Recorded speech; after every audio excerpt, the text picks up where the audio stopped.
Well, good morning. You got a little bonus edition of Frankly Speaking. Little technical difficulties this morning. Welcome to Frankly Speaking here on WYDC TV, Big Fox. I'm your host, Frank Hagan. We are broadcasting live from the Hesselson studio here on Market Street in Corning. I'm so glad that you've joined us this morning. I guess I can take off the Salvation Army QR code, though we did a great job. We're still getting the count in. I don't have the official numbers yet, but I think we're going to hit the goal from the telethon on Friday. And because I ran late on Friday, we're going to play two songs for you that were meant to be a part of the broadcast, but I ran out of time. It was a very busy morning on Friday, but we did great, and I thank you, everybody who donated to the Salvation Army. Just online, we got double what we've had in the years past. We had a lot in the kettle here on the desk. I've got a new kettle, as a matter of fact. In case you still want to donate, you can always donate. So, as I said, welcome to Frankly Speaking. Let's go to some viewer comments. Coming in from Friday through the weekend, early this morning.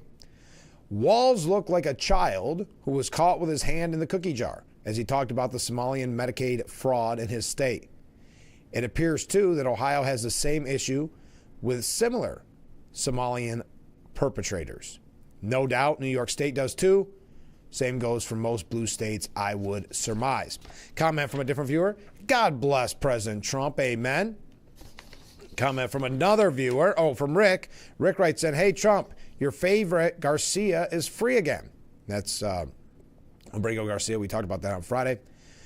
More Epstein photos released. No good news coming out of the Trump camp. Maybe that board that Trump was supposed to get approval from for his grand ballroom will make him rebuild the East Wing again, excuse me. Oh man, I know a little about codes, approvals, environmental impact, public hearings through some battles and planning boards. Anything can happen, especially when you don't seek approval and you're bound to it by law. And just because you're Donald Trump, it doesn't mean you can do it. It doesn't mean you can do. Follow the process like everyone else. That's democracy, not authoritarianism. Did I mention they released more Epstein pictures? Yeah, there was not really anything in that. Even the New York Times had to admit it was kind of a dud. Comment from a different viewer. Jack, oh, this was after Friday's telethon. Jack says, got a 3-fer this morning. Great show. Great entertainment for a great cause. Thank you so much. Merry Christmas to all. Well, thank you, Jack. I appreciate that. Yeah, I think the telethon went great. It was a blast. All right, in breaking news, shocking breaking news, legendary director and actor Rob Reiner and his wife were found stabbed to death in their LA home. The police are looking at the adult son as a person of interest. Officers were called to the home Sunday afternoon where they discovered a man and woman with stab wounds. The Los Angeles Fire Department told NBC Los Angeles that a 78-year-old man and a 68-year-old woman were found dead inside the home.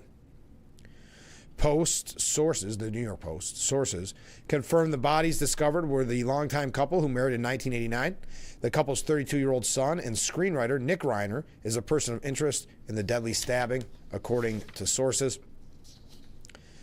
It is with profound sorrow that we announce the tragic passing of Michelle and Rob Reiner.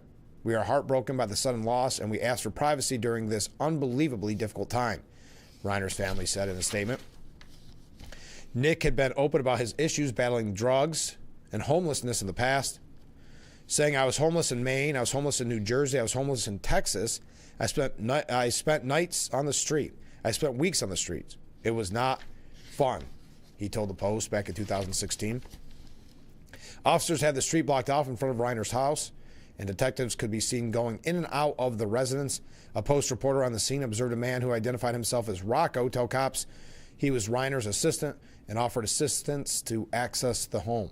A neighbor told the New York Post comedian Billy Crystal, a longtime friend of Rob Reiner, was spotted arriving to the home. Larry David was also seen at the home following the murders, and Crystal looked like he was about to cry, according to ABC 7. In a press conference outside the Reiner home, LAPD Detective Chief Alan Hamilton shared the department was still in the process of obtaining a search warrant for the property 6 hours after 911 was called to fully investigate the murders. Hamilton assured reporters the people of Brentwood were safe, but said a suspect had not yet been arrested in connection to the murder. Hamilton would also not confirm the identities of the deceased, though L.A. Mayor Karen Bass and Governor Gavin Newsom both posted tributes for Rob Reiner online. Bass saying this is a devastating loss for our city and our country. Rob Reiner's contributions reverberate throughout American culture and society, and he has improved countless lives through his creative work and advocacy fighting for social and economic justice. Newsom tweeting out, Jen and I are heartbroken by the tragic loss of Rob Reiner and Michelle Singer Reiner. Rob was a passionate advocate for children and for civil rights, from taking on big tobacco, fighting for marriage equality, to serving as a powerful voice in early education. He made California a better place through his good works. Rob will be remembered for his remarkable filmography and for his extraordinary contributions to humanity. Reiner's home was decked out in holiday decor Sunday. It's in a posh, high-end Brentwood neighborhood with homes protected by large hedges and gates. The Reiner property is less than 2 miles from where Nicole Brown Simpson was murdered back in 1994. So Rob Reiner found stabbed to death, and his wife in their LA home. Tributes started pouring in. You know him from The Princess Bride, and this is Spinal Tap. They just had that sequel, I guess you'd call it, to Spinal Tap, just came out recently, with police still investigating the disturbing murders. Actors, directors, and others who worked with or were influenced by the All in the Family star. Elijah Wood saying, horrified to hear of the passing of Rob Reiner and his wonderful wife, Michelle. So much love to their kids and family. John Cryer wrote, horrible. I didn't think the day could get worse. Who else here? Paul Walter Hauser said, grieving the loss of my favorite director of all time. A Few Good Men is the reason I became an actor, and Rob's filmography behind the camera is the reason I wanted to direct and still do. Actor Josh Gad called Reiner one of the greatest directors of our time, in a touching post paying tribute to the legendary filmmaker and his wife. Kamala Harris says she is devastated about the deaths of Rob and Michelle Reiner.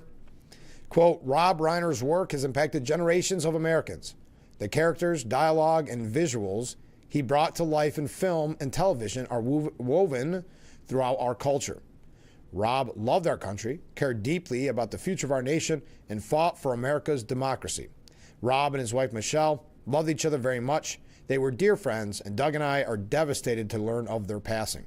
Our thoughts are with the loved ones during this tragic time. Nancy Pelosi said it was devastating. It's hard to think of anyone more remarkable and excellent in every field and endeavor they pursued. Rob was creative, funny, and beloved, and that Michelle is indispensable partner, intellectual resource, and loving wife. Civically, he was a champion for the First Amendment and the creative rights of artists. Professionally, Pelosi and Reiner said Reiner was an iconic figure in film whose body of works made audiences laugh, cry, and think. Paul and I and our entire family mourn the loss of our very dear friends and are praying for the loved ones during an unimaginable time of grief. Barack Obama tweeting out, Michelle and I are heartbroken by the tragic passing of Rob Reiner and his beloved wife, Michelle. He highlighted Reiner's storied career in films and television, noting that his work helped create some of our most cherished stories on screen. He lamented that he would be remembered for both the stories he told, but also many lives he touched. We send our deepest condolences to all who loved him. So that is the breaking news this morning. Rob Reiner and his wife found stabbed to death in their LA home, and their son, their troubled son, is eyed as a person of interest. All right, let's get going here at 6:13. So we got to take a short break. We've got the terror attack in Australia. We've got a few things here about New York that I want to mention as well. Donald Trump praising Elise Stefanik over the weekend while saying he's neutral, but praising Elise Stefanik. We'll talk about that. I know we talked a lot about it with Assemblyman Joe Sempolinski on Thursday's broadcast, and then Friday we didn't have a lot of time to talk about the news. We're so busy with the telethon. Again, I appreciate everybody who joined us for the telethon. We're going to play 2 songs this morning that I missed on Friday's broadcast. So stay with us. We'll be right back with Frankly Speaking here on WYDC TV, Big Fox.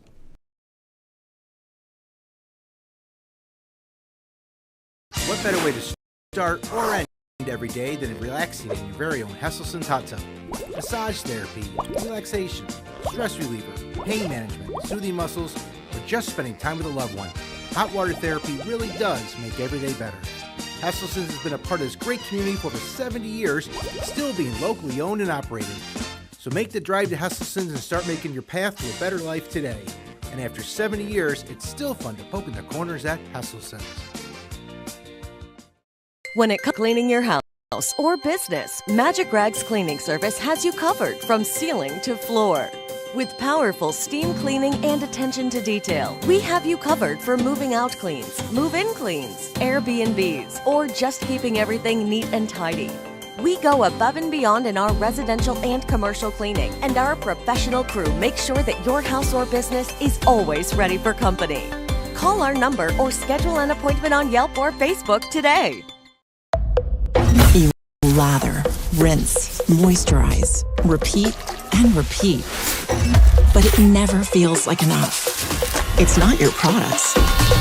It's your water. Hard water leaves a mineral residue that clogs pores and dries out hair.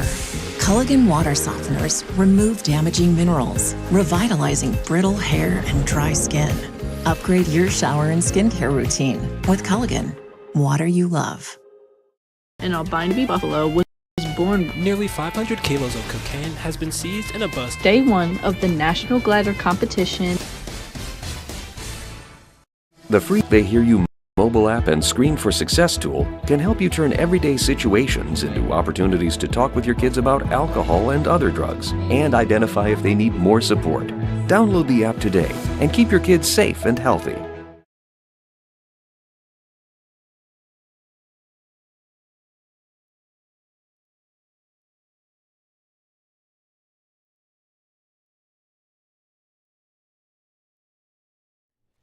The Frankly Speaking Roof Cam, brought to you by Boss Security in Horseheads. Contact them today for all your business and home security needs. Playing a little Christmas music here. We are back, broadcasting live from the Hesselson's studio. So we talked about Rob Reiner and his wife found stabbed to death in their LA home. Out of Australia, there was a terror attack yesterday, 16 dead, including the gunman, after a father-son duo opened fire on the Jewish community in Australia, in Bondi Beach, which is in Sydney. New South Wales Police Commissioner Mal Lanyon said during a press conference that it was a 50-year-old man and his 24-year-old son that carried out the terror attack. The father is dead, police said, and the son is in critical but stable condition in the hospital. Lannon also said they were not looking for additional suspects at this time. The father was a licensed gun owner with 6 legally registered firearms. All 6 of the firearms have been recovered, with some being recovered at the scene. The others were located and recovered when investigators executed search warrants at 2 separate locations. The commissioner told reporters Monday afternoon that the father met the eligibility criteria for a hunting license used for recreational hunting. Still unidentified, the father was issued a Category AB firearms license, which allowed him to possess the long firearms he registered. Lannon told police the warrants were executed at a property in Campsie and another property in Bonnyrigg. He added that their residential address was in Bonnyrigg, though they were staying in Campsie. The commissioner also told reporters the father had held a gun license for over 10 years. Quote, there was very little knowledge of either of these men by the authorities. The person was determined to be entitled to have a firearms license, and the person had a firearms license for a number of years for which there was no incidents. 2 improvised explosive devices, IEDs, were also found at the scene of one of the homes where search warrants were executed. The IDs were taken into possession by a rescue and bomb disposal unit and found to be active. They were then rendered safe by police. This is coming from Fox News. Lanyon noted that the IEDs were rudimentary or fairly basic, though he also noted he was grateful they did not detonate. Police said the victims of the Sunday attack range in age from 10 to 87 years old. The shooting happened during an annual celebration known as Hanukkah by the Sea. It was scheduled to kick off at about 5 p.m. to celebrate the first day of the Jewish holiday by lighting the first candle of the menorah. The shooting happened around 6:45 p.m. local time. Police said the attack targeted the Jewish community and is being investigated as an act of terrorism. At least 40 people remain hospitalized after the shooting, including 2 police officers. The agency confirmed the shooting is the worst attack against Jews since the October 7, 2023 Hamas terror attack. Police added that they found evidence of multiple improvised explosive devices in a vehicle near the scene of the attack. We have our rescue bomb disposal unit there at the moment working on that. Israeli President Isaac Herzog acknowledged the attack while speaking at an event in Jerusalem, saying, "At these very moments, our sisters and brothers in Sydney, Australia, have been attacked by vile terrorists in a very cruel attack on Jews who went to light the first candle of Hanukkah on Bondi Beach. Our hearts go out to them. The heart of the entire nation of Israel misses a beat at this very moment. As we pray for the recovery of the wounded, we pray for them and we pray for those who lost their lives." Herzog also called on the Australian government to seek action and fight against the enormous wave of anti-Semitism which is plaguing Australian society. And we're going to talk about that, the anti-Semitism that we talk about, unfortunately, so often on this program. But what we learned is the 2 gunmen, Naveed Akram, 24, and his 50-year-old father, Sajid Akram, allegedly stormed the family-friendly Hanukkah by the Sea event, armed with shotguns and a bolt-action rifle, killing at least 15. We've heard reports of 16, injuring 40 more in Sunday's terror attack on Sydney's world-famous beach. The father, who was killed at the scene during a shootout with police, was part of a gun club and held a recreational hunting license for over a decade, as we reported earlier. Sajid has had his license since 2015, allowing him to legally own the long arms that he had as registered guns. In terms of a firearms license, the Firearms Registry conducts a thorough examination of all applications to ensure a person is fit and proper to hold a firearms license in Australia.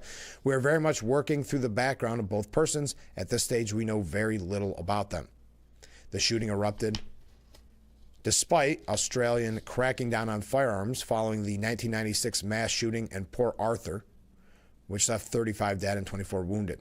Semi-automatic rifles were banned, and the country enacted strict registration and purchasing restrictions for all weapons. Prime Minister Benjamin Netanyahu weighed in on the deadly shooting. He said, per the Times of Israel, that he had sent a letter to Australian Prime Minister Anthony Albanese in August accusing the leftist leader of pouring fuel on the anti-Semitic fire by recognizing Palestine as a state. It encourages the Jew hatred now stalking your streets. Anti-Semitism is a cancer. It spreads when leaders stay silent. It retreats when leaders act. I call upon you to replace weakness with action, appeasement with resolve, he wrote at the time. Former Israeli Prime Minister Naftali Bennett also took aim at the government, saying that while the events were tragic, he was not surprised. The writing was on the wall, and we've seen a wave of anti-Semitism in Australia, and we've also seen a very feeble response from the Australian leadership. We time and again said that this would happen, and not much was done. We have to fight anti-Semitism so this can never happen again. Albanese also faced criticism from Bennett for not mentioning Islamism as a motive for the attack, saying, "We all know what it is. We all know the Jewish community is under attack." I'm not suggesting that Albanese needs to talk about the particular perpetrators, even though there's gathering information about them. But there is context here. And this is very symbolic of the past 2 years and the weakness and the closing and shutting of your eyes against evil. Evil happens when good people sit aside and allow evil to happen. Ambassador to Israel Mike Huckabee said the disgraceful statement from Australia's Prime Minister never mentioned it was jihadist attack on Jews on the first day of Hanukkah. Hope he's ashamed of anti-Semitic statements that he made in past years. Be proud of who you are. Celebrate proudly. Yes, to the viewer that asked the question, yes, it's a jihadist attack. That's what is being reported. Now, Australia's police refused to comment on the motive of the attack, though we know clearly what the motive was. We're still very early in the investigation. We're happy to provide information. I want to give our investigators the opportunity to investigate thoroughly without speculation. We heard a lot of information was coming forward. I want to make sure it's accurate. Our investigation will be thorough. The police chief did disclose that the 50-year-old man had a license, as I keep mentioning. It's also been reported that police have raided a residence tied to the two suspects in the Sydney suburb of Campsie. At a press conference, Prime Minister Anthony Albanese described the attack at the Bondi Beach Hanukkah celebration as an act of pure evil. This was an attack deliberately targeted at the Jewish community. Albanese has faced criticism for refusing to comment on whether the attack was inspired by radical Islam, as we mentioned. At CNN, I'm running late. As Hanukkah begins, the U.S. Jewish community is on edge in the wake of a deadly Australian anti-Semitic attack. The shooting took place as hundreds gathered to celebrate the first of 8 nights of Hanukkah, a holiday which takes place close to a winter solstice during the longest night of the year. A millennia-old tradition. It celebrates the triumph of light over darkness, the victory of the Maccabees over the Syrians, and the rededication of the Second Temple of Jerusalem around 165 BC. Today, that history is resonating even more with Jewish communities across the world, following the latest in a wave of anti-Semitic attacks in Australian cities. Sydney was always the type of place which was a haven for all people, said Rabbi Levi Schmidt, Executive Vice President of American Friends of... I'm going to butcher all these names. I can't get them all. But lately, things have taken a turn for the worse in a very major way. People saw this coming. They said it would come. They begged the Prime Minister to do something about it, and he was just casual and went the other way too many times. In July, a man set the door of a synagogue afire, and a group of protesters stormed an Israeli restaurant in Melbourne. The next month, the country expelled the Iranian ambassador to Canberra after the country's intelligence agency found Iran was behind at least 2 anti-Semitic attacks on Australian soil. President Trump called Sunday's incident a terrible attack. Authorities in New York, Washington, D.C., and New Jersey have said they're deploying additional resources to Hanukkah celebrations and synagogues. London's Metropolitan Police said while there was no information suggesting a link between the attack in Sydney and the threat level in London, the force would step up its police presence, carrying out additional patrols and engage with the Jewish community in the wake of the tragedy. And police in Berlin said that they would deploy increased forces and intensify their security measures. So there you are. There's a quick update.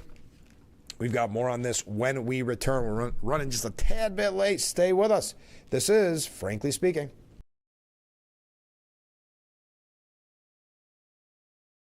In the heart of nature, collisions happen when you least expect them. Deer hits can turn a tranquil drive into a chaotic moment. When the unexpected happens, turn to Scott's Collision. At Scott's Collision, we understand the frustration of unexpected encounters with wildlife. From dents to more extensive damage, we've got you covered. When nature and your vehicle collide, trust Scott's Collision to bring it back to life. In here. For what? Well, there's kitchen cleaning, home decor, rugs and carpets, even floors, food and candy, toys and games, health and beauty, household names, patio and garden deals, outdoor arts and crafts or steals, all things sporting here and more, even electronics in store. Show your pet some love, and your car could use a lift. Home improvement, bed and bath, come take your pick. Seasonal deals, and by now you get my drift. That was fun. Save up to 70% off fancy store prices on the brands you love. Ollie's, good stuff, cheap. Having a safe home is essential to many aspects of our lives. From a sense of community and safety, to physical and mental health, to economic security and independence. Most homes in our communities are not accessible and are not designed to accommodate the changes that come with age, including the risk of falling.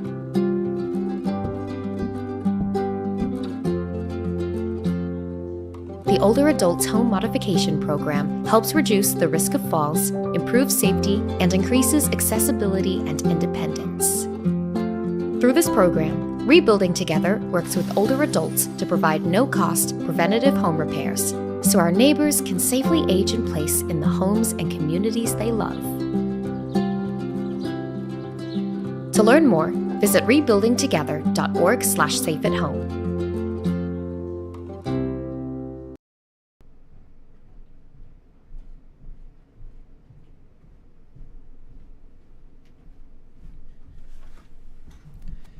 The Frankly Speaking Roof Cam, brought to you by Boss Security in Horseheads. Contact them today for all your business and home security needs.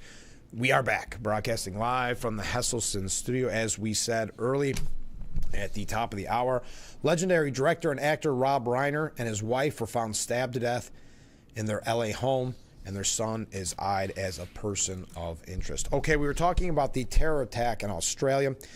The New York Post writes, in the wake of Sunday's Bondi Beach terror attack, on a gathering to celebrate the start of Hanukkah, Australian leaders should be facing some very tough questions about their failure to fight anti-Semitism. Prime Minister Anthony Albanese failed to heed multiple warnings about the rising tide of hate, including from human rights lawyer Arsen Ostrovsky, himself wounded on Sunday, who spoke out on December 1st after graffiti reading blank Zionist Israel, and Israel has blood on their hands, appeared at Bondi Beach overnight. And Israel's Benjamin Netanyahu wrote Albanese months ago, thundered that his call, let me try that again.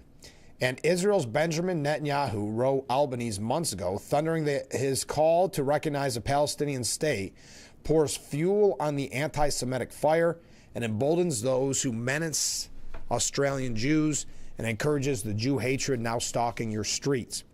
The hate has been growing ever worse since Hamas's October 7th, 2022 attack.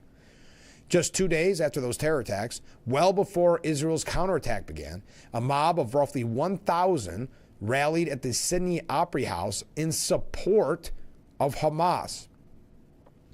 The event was rife with anti-Semitism, reportedly even with a chant of, quote, gas the Jews.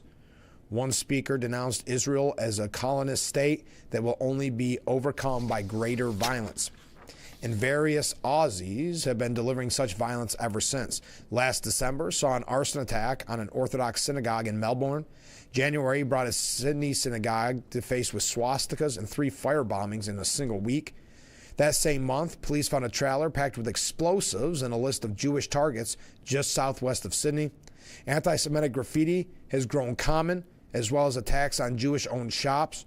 A group of nurses made global headlines for cutting a video where they announced they wouldn't treat Jews. In the year leading up to September 30th, the Executive Council of Australian Jews counted 2,062 anti-Semitic incidents across the country.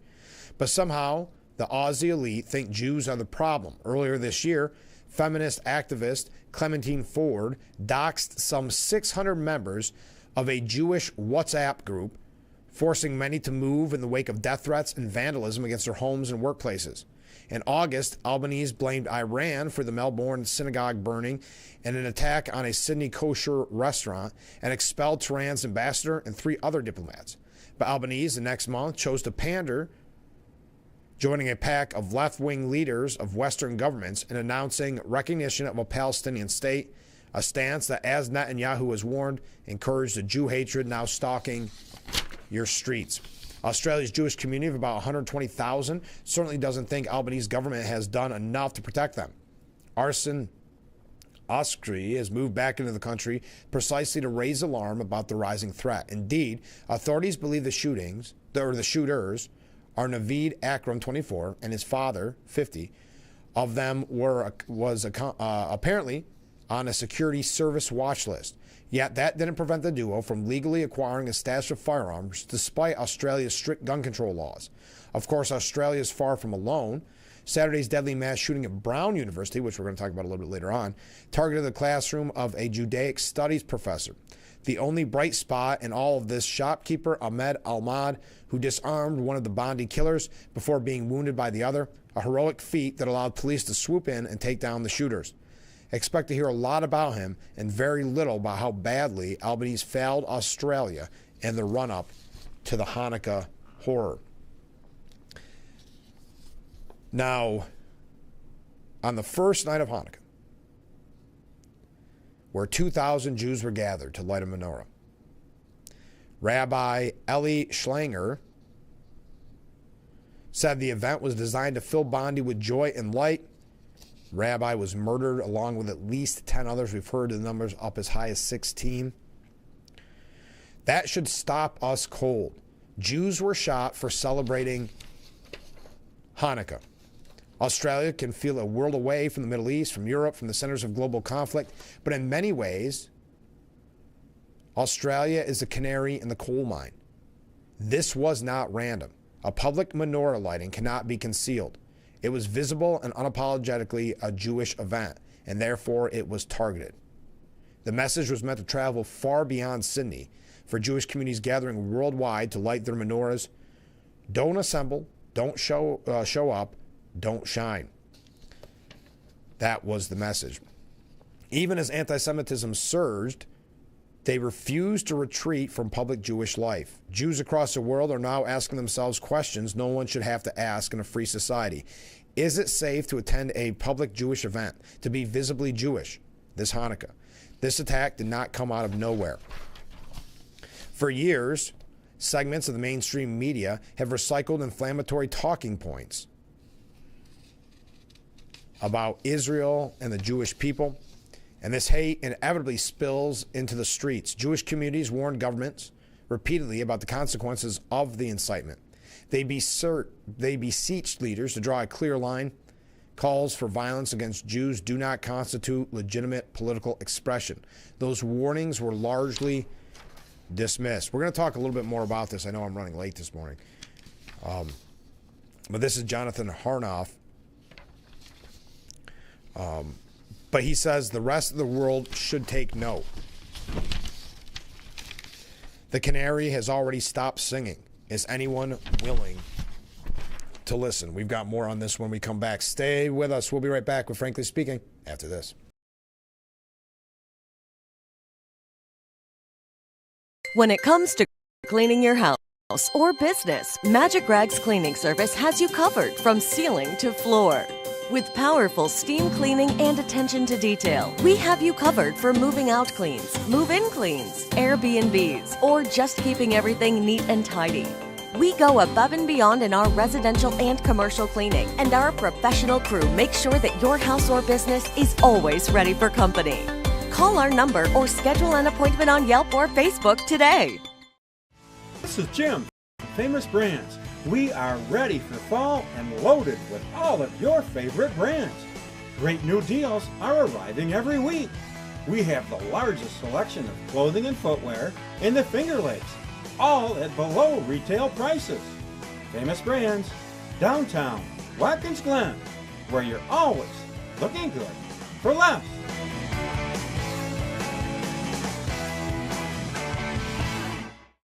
When you're online, don't forget to visit our Facebook page at Big Fox News. Catch up on news from the Twin Tiers. Vote on the daily question and hear about local events. All on Facebook.com/Big Fox News. I was diagnosed at 65. 37. Earlier than most. Every 9 minutes, someone is diagnosed with Parkinson's disease. And every one of them can turn to the American Parkinson Disease Association. Visit apdaparkinson.org to learn more and show your support today. Let's say this is your head. It's way too easy to let it fill up with anxieties, worries. If that happens, visit yourlifeyourvoice.org. You'll find ideas that can help you get back on track. You only have one head. Look after it.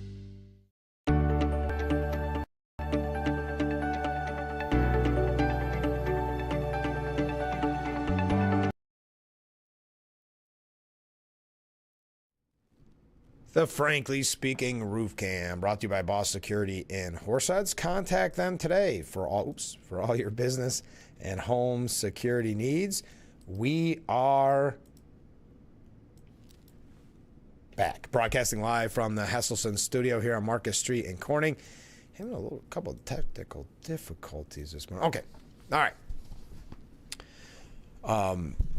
So it's being reported, and Miranda Devine does a great job at the New York Post. She said that Australia has allowed Jewish hate to fester with cowardly appeasement and foolish immigration decisions. This again, Miranda Devine from the New York Post, saying Australia's October 7th happened in the most unlikely place, a balmy summer's evening in the most iconic beach in the country, known for laid-back surfers, Instagram influencers, fitness freaks, hippies, billionaires, leather-skinned locals, and decidedly, well, we'll say just sunbathers.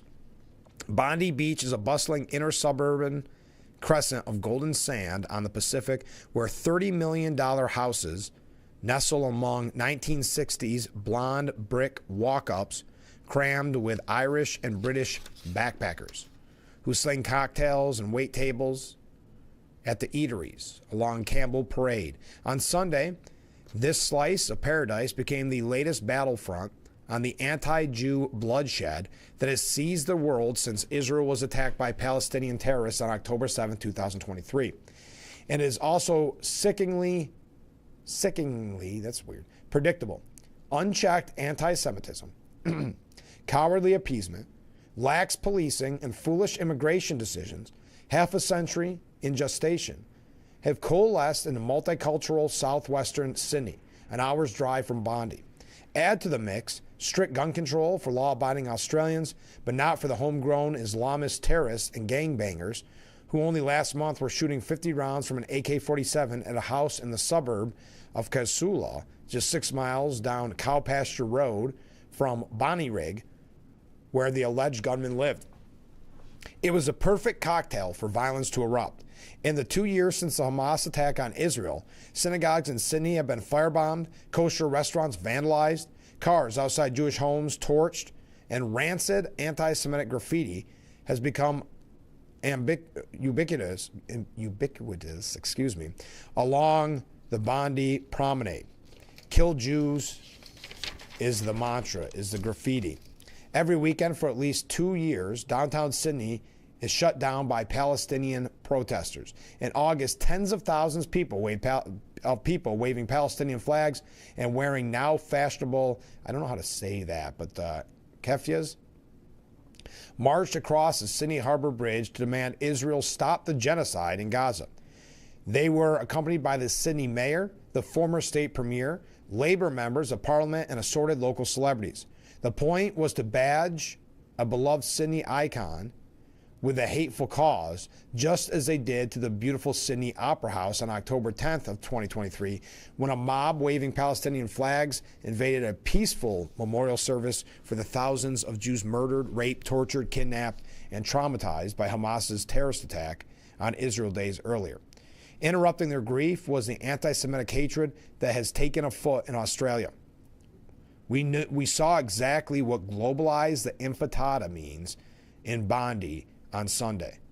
A father and son terror tag team with Arabic names and shotguns calmly picking off innocent Jewish families at a Hanukkah celebration. One of the men reportedly is known to police and has been assessed by counterterrorism experts as posing a low-level threat. Sydney's Daily Telegraph also reported that he had Islamic fundamentalist views. No kidding. It is sickening, said a Jewish friend whose daughter had to run for cover when the killers opened fire. Unfortunately, it's 100% unsurprising. Our country is filled with radicals who are quite capable of this, and our government is doing nothing to combat it. That's an understatement. If anything, left-wing Labor Prime Minister Anthony Albanese and his cabinet have appeased anti-Semites and been hostile to Israel. When Albanese was finally shamed into appointing an envoy for anti-Semitism 6 months ago, he simultaneously appointed an envoy for Islamophobia, even though it's Jews who are being attacked and vilified. Much like the Minnesota Democrats, the Australian Labor Party is engaged in a cynical political plot to pander to its Muslim bloc of voters who outnumber Jews 7-1.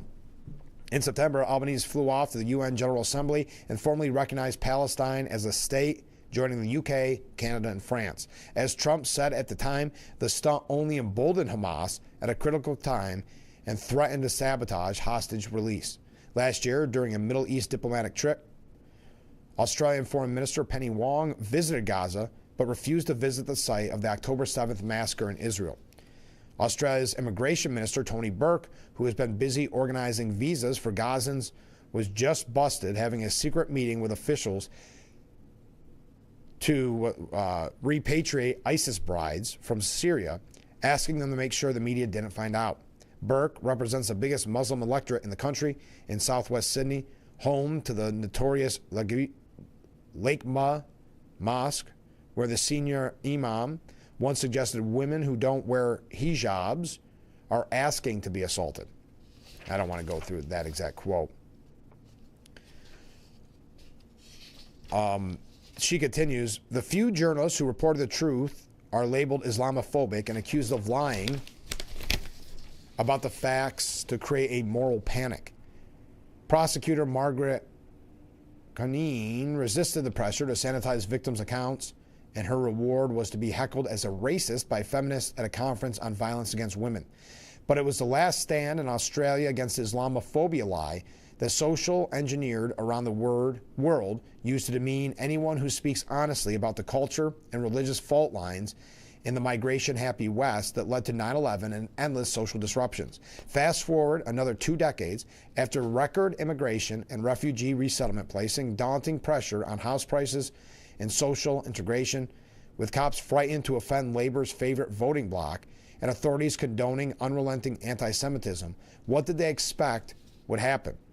Israeli Prime Minister Benjamin Netanyahu slammed Albanese on Sunday, saying he had warned him 4 months ago about his cowardly action, that it would fuel anti-Semitism.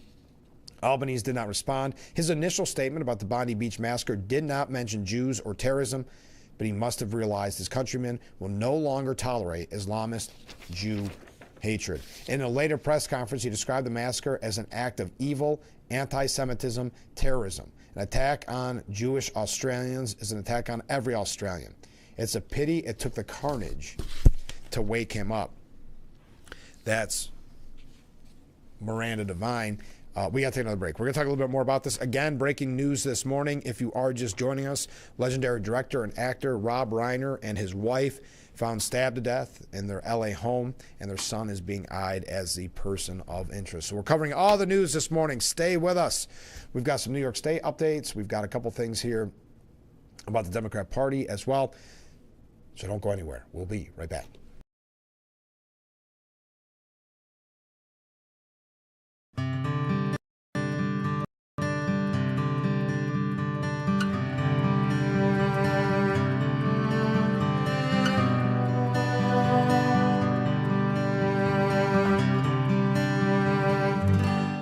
Nearly 500 kilos of cocaine has been seized in a bust. Thousands lined the pier at Seneca Harbor. Race weekend brought thousands to Watkins Glen International. Hundreds and Horseheads joined other cities around the country on Saturday for the No Kings protest. All ready for Christmas. Lot looks good. I'm glad we got that done. What the? They got the lot ready for us. You got the camera? Camera? I got a camera. I'm always strapped. My shoe! You never know who might roll into town. Family or friends. We have deals for everyone at Blaze Alexander Family Dealerships, where you'll find the lowest price guaranteed.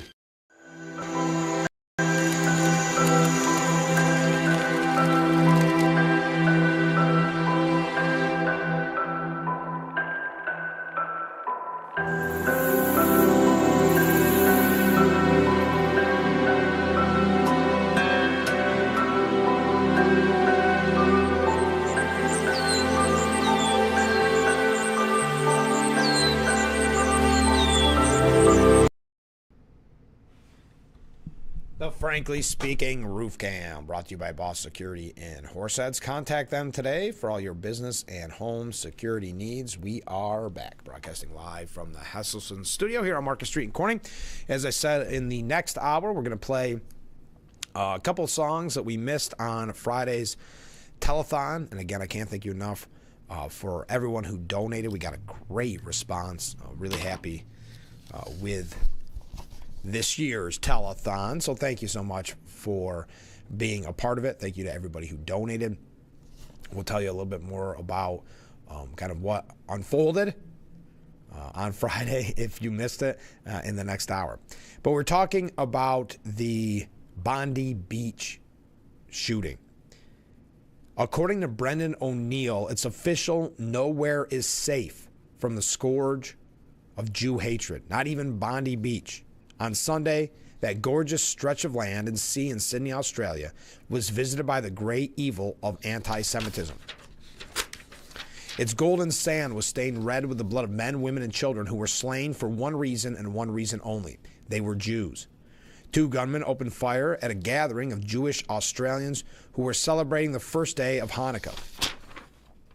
Their murderous spree lasted for 10 horrifying minutes, killing 15 spectators, including a rabbi, a Holocaust survivor, and a child. It feels chilling that even Bondi, one of the most visited tourist sites in Australia, has now fallen victim to the derangement of Jewphobia. I have visited Bondi many times, said Brendan O'Neill, and have met friends there, including Jewish friends. We usually break the beach rules by sipping beers on the warm, glowing sand. The thought of that beach being overrun by a modern-day terrorist attack by armed haters of humanity, it's just too much to take. Australia will never be the same. That even the beach can be invaded by Jew haters should be a wake-up call for the entire West, for it confirms that the Intifada has well and truly been globalized. For more than 2 years, the appalling death cry, globalized the Intifada, has rung out across the West ever since Hamas's October 7th attack. Now we can see its lethal impact, a growing loathing for Jews not only in the U.S., the UK, and Europe, but even on a hippie beach down under.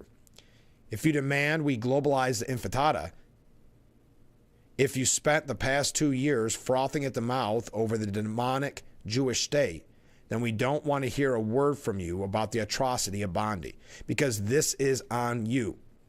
Blood from the Bondi incident is in your hands. The scene from Sydney was atrocious. Grim videos show the dead, the injured, the traumatized.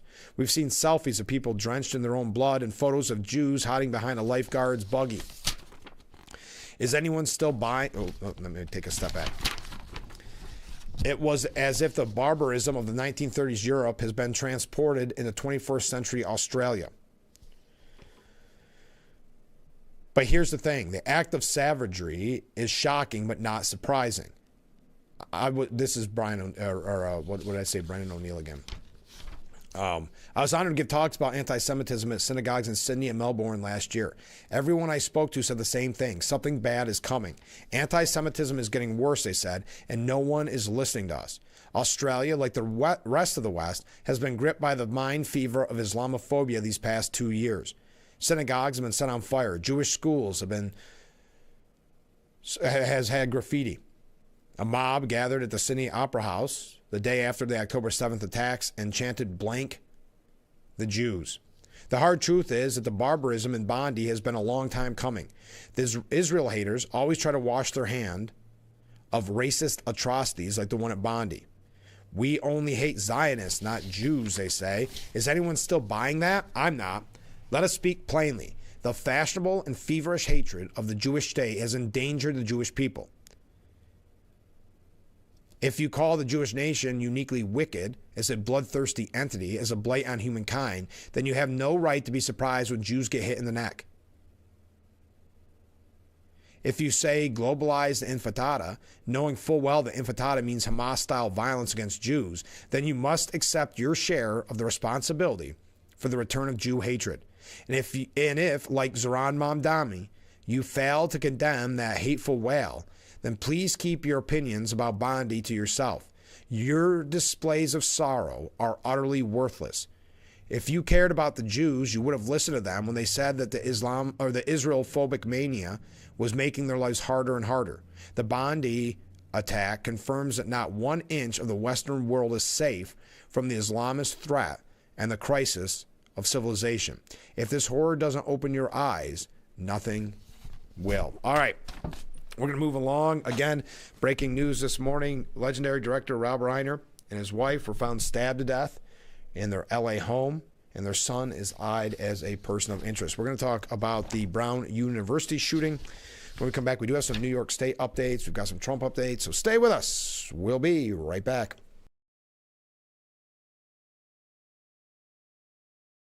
When you're online, don't forget to visit our Facebook page at Big Fox News. Catch up on news from the Twin Tiers. Vote on the daily question and hear about local events. All on Facebook.com/BigFoxNews. Imagine checking your own heart with medical precision from anywhere. You can with KardioMobile 6L, the FDA-cleared EKG that provides 6 times more heart data than any smartwatch. And it detects 3 of the most common arrhythmias in just 30 seconds, including atrial fibrillation, bradycardia, and tachycardia. Check your heart with the #1 doctor-recommended personal EKG. Give KardioMobile 6L this holiday. On sale now for just $99 at Kardia.com or Amazon. For all auto teams, buy a new 2025 Ram 1500 Crew. Just $43,330. You save $10,000. Or buy a new 2025 Jeep Grand Cherokee Limited. Just $38,490. You save $10,000. If you don't see me, I can't save you any money. It's the Wrap Up the Year sales event going on now at Ferrario in Elmira or at Ferrario.com.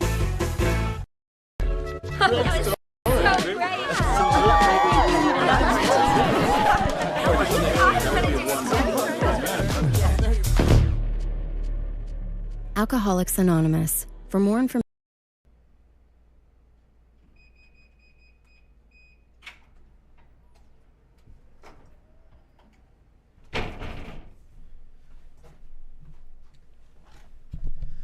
The Frankly Speaking Roof Cam, brought to you by Boss Security and Horseheads. Contact them today for all your business and home security needs. We are back, broadcasting live from the Hesselson studio here on Marcus Street in Corning. We've been talking about the terrorist attack in Australia. Now we talk about the Brown University shooting. A manhunt for the suspect continues following the release of a person of interest.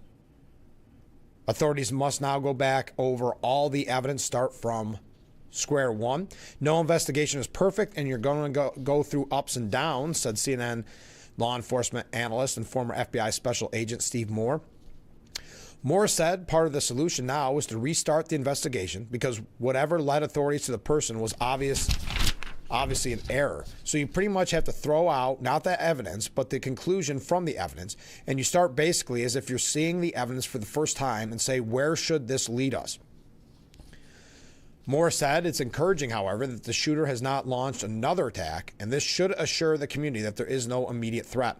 It would indicate to me that they didn't have further plans for violence. So to me, it mitigates towards people having a reason to feel safer. So we're going to talk more about this. I know a lot of tragic stories this morning. We're going to talk more about that at Brown University. Again, if you are just joining us, the breaking news that Rob Reiner and his longtime wife have been found stabbed to death inside their Brentwood home, and investigators are eyeing the couple's troubled adult son as a person of interest. That's what we know as of right now. But our number one in the books. Boy, that went quick, didn't it? Went really fast. We got our number two moments away. Stay with us. This is Frankly Speaking here on WYDC TV. Big Fox. We'll be right back.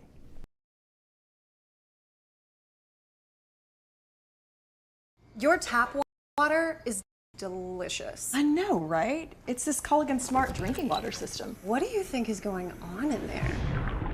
I'm smelling a touch of chlorine. Yeah, I'm detecting some PFAS. I'm also getting notes of lead. Perfection. Sending it up. Here we go. Certified to reduce more than 70 contaminants. It's like having your own team of water experts. See the smart difference at Culligan.com. I'm Marian Burke. I've lived here for 70 years, but I do fine right here in my house, and I want to be here as long as I can be. And I feel comfortable knowing that if something happened to me, someone would know because of the cameras that are installed in various spots in my home. That has been a wonderful gift to me to be able to have that security and that support from Full Circle America, and that's what it's all about. What's our stories? The warmth of our laugh? Or our family's secret sauce? We all bring something different to the table. So make some space. The power of connection is waiting right outside your comfort zone. Learn how you can help strengthen your community at belongingbeginswithus.org/team up.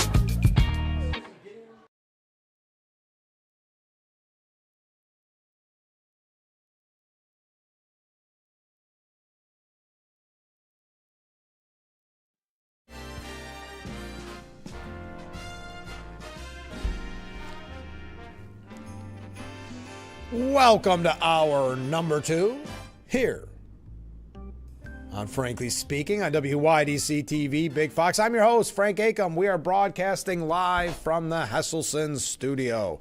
Thank you for joining us. We've been covering a lot of issues and a lot of news topics this morning. The breaking news coming out yesterday that Rob Reiner and his wife were found stabbed to death in their LA home as their son is eyed as a person of interest. Let's go to some viewer comments. First up, one viewer writes, if the anti-Jewish people are pro-Palestine, why are they not referred to as Islamic perpetrators instead of the general term of anti-Jews? Why doesn't the press write about those who these haters are? That's a great question. It's probably a politically correct thing. The media is scared to do actual reporting. All right, comment from Ken. I apologize in advance for the long text. You may have noticed what I have been told many times in the past, brevity is not my strong suit. If I remember correctly, during the campaign, Trump first said he was going to bring inflation down, which quickly got changed to bringing prices down. And Trump has recently pivoted to the terms the Democrats coined affordability, which was talked about again on the Sunday shows. In my opinion, it is a mistake for Trump to give the illusion that prices will actually be globally reduced. The idea that the Dems want fixed into the public's mind is that Trump is promising to bring down all actual costs across the board. This is impossible. The public should be schooled on how inflation actually happens and how price reduction in certain sectors affect the inflation rate. One of the main reasons for the year-to-year inflation rate of about 2% is wage increases, which directly affects the cost of all goods and services. The reason for the higher than normal inflation rate in the past 4 years is that the Biden administration, along with Democrat states, created record levels of inflation with their war on fossil fuels, which increased energy costs. That affects the price of production and distribution of all goods, and that the Democrats pushed a lot of money into the economy. With their Inflation Reduction Act, too much money follows too few goods, always increases inflation. Trump has increased fossil fuel production and taken money out of the economy by eliminating some fraud and abuse at the federal level, which can have a real effect on reducing the rate of inflation, but it can't eliminate it. These things help reduce inflation rate, but other things like wage rate increases keep adding to the inflation rate. I think Trump should push the fact that the Democrats dramatically increase the rate of inflation, taking money out of Americans' pockets, and he should push the idea that he will bring the rate of inflation back down to or below historic levels, and eventually, with more jobs created and subsequent wage increases, make things more affordable to everyone, instead of the illusion that he will bring the actual cost of goods and services down. Inflation is a year-to-year increase in the cost of goods and services. Only they go up. With few exceptions, they stay elevated. For the price of goods and services to globally be reduced, the inflation would have to be in negative percentages, and that will never happen. Examples of prices that could be reduced while inflation rates increase are gas prices, opening up more drilling, expanding supply, which reduces the cost at the pump. The price of eggs. Eggs rose due to the killing of flocks of chickens to combat bird flu. Less eggs on the market. When that was under control, the flocks of chickens increased and egg prices came down. More eggs on the market. Trump should explain these facts and the fact that the Democrats are responsible for raising prices into perpetuity to the public, because the Dems will pound on the fact that actual prices haven't come down. He needs to try and make everyone understand he can't reduce most prices, but he can work to slow the rate of inflation to or below the historic year-to-year rate. There's also a thing called human nature, which when a company has to raise prices to compensate for the increased costs that they incur, they are reluctant to lower the prices when their actual cost to produce goods comes down. This doesn't mean that they are intentionally cheating the consumer. They may be recouping lost revenue due to actual losses while trying to keep products moving when costs were increased. Thank you, Ken. I appreciate that. So we were talking about the shooting at Brown University. The person of interest was identified as a 24-year-old man from Wisconsin who served in the Army and supported statehood for D.C. Now, this came out late last night, but it sounds as if I'm understanding this correctly, that person was let go, and now that there is nobody ID'd as the person who killed 2 people and injured 9. New details emerge about the suspected mass shooter. A unique handgun laser light helped cops now. Oh, so they did find, the Brown University possible mass shooter who traveled more than 1,150 miles from Wisconsin to Rhode Island to carry out his deadly attack. A revolver and a small handgun equipped with a special laser light was found in the hotel room of a man now considered a person of interest in the horrific case. Asked where he'd been Saturday, the man claimed he'd been in his room the whole time. The handgun laser aided investigators in identifying the man. The individual, only identified as a man in his 20s, was taken into custody early Sunday after authorities banged down the door and ordered him to open up. Once inside the suspect's hotel room, police found 2 weapons, according to sources. The person of interest is believed to have traveled all the way from Wisconsin to Rhode Island to carry out the attack, but the motive remains unknown. 2 students were killed and 9 more wounded during the carnage in a classroom during a final economics exam study review session on Saturday. Officers were able to track down the individual with the help of the FBI, whose cellular analysis survey team geolocated the man to the hotel, according to agency director Kash Patel. Quote, thanks to the men and women of the FBI and our partners for their continued teamwork. Please continue praying for the victims and their families, as well as all those at Brown University. Law enforcement, that was what Patel said in a statement, law enforcement sources previously told the Associated Press that the gunman in the Brown shooting was armed with a handgun and fired more than 40 9mm rounds when he stormed a classroom during a review for an economics exam. Providence police and local officials have yet to provide further details on the shooting, as the investigation remains complex and fast-moving. It remains unclear if the suspect has any affiliation with the university. Police have also yet to name the victims of the shooting, noting earlier on Sunday that not all the families have been made aware yet of their loved ones' conditions. A shelter-in-place order was lifted on the Ivy League school campus, although all final exams have been canceled. So that is your update. Now, for some reason, so there is the man. This is what's confusing.